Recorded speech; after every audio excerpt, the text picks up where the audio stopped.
আপনার কি মাথা খারাপ হয়েছে? পেঁয়াজ উঠাইতেছেন কে? এটা কই না, আমার তো অবস্থা বিশাল খারাপ। কারণ বাউন্ডারি করতেছে, যে চার সাইড বাউন্ডারি হবে। ইট তো দেখছেন মনে হয়, ইট নিয়ে আসা আছে। লেবু গাছ এগুলো আমার উঠাতে হবে।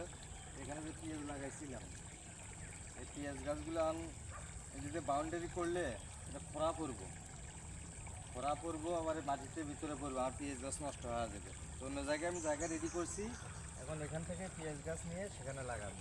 এই যে পেঁয়াজ আমার শুরু হয়েছে, দেখেন গাছগুলো মোটামুটি সুন্দর হয়ে উঠছে। অল্প দিন ধরে লাগাইছি, এই যে দেখেন।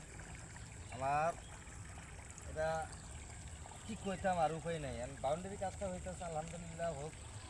আমার একটু ক্ষতি হলো, বাউন্ডারিটা হইতেছে, এটা ভালো হবে, খারাপ কিছু না। আর সবচেয়ে বড় কথা হচ্ছে, পেঁয়াজ যে বছর না হয় সামনে বছর আবার করতে পারাম, আর এটাও নষ্ট হতো না। এটাও লাগা দিম। এই যে গাছ দেখেন কত সুন্দর হয়েছে, দেখতেছেন তো? দেখেন কত সুন্দর হইতেছে। ইনশাল্লাহ এই যে ও পাশে দিছি, এই যে দেখেন, এই যে এই যে এই যে এই যে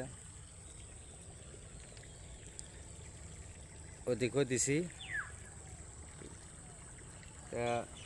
শুধু তাই তো না, এই যে লেবু লেবু দেখেন, আমার লেবু কত সুন্দর লেবু হয়েছে। লেবুটা আয়ন দেখে যান, আয়ন এই যে দেখেন, এখন আরো আগে আসেন, আরো আগে আসেন। এই যে দেখেন আমার কত সুন্দর লেবু ধরছে। জুম করা লাগবে।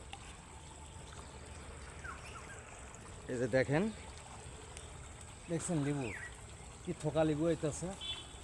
এক থোকা কয়টা এখানে, এখানেই আছে দুটো, চারটে, ছয়টা, সাতটা।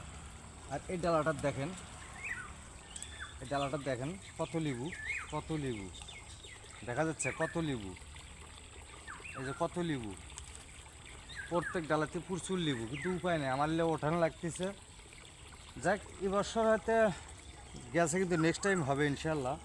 তে আমার প্রাইসিটা হয়ে গেলে আমি এটা নিশ্চিত, কারণ এই যে RFL-এর নেট দিয়েছিলাম, 4 বছর হয়ে গেছে। তাই আমি চাই যে আমার লেবু গাছগুলো দেখেন, অনেক লেবুর গাছ, কিন্তু এই পাশে পুরোটা, ও পাশে পুরোটা লেবুর গাছ আছে। আমি মালটার বাগানের 4 সাইড দিয়ে লেবু দিছিলাম।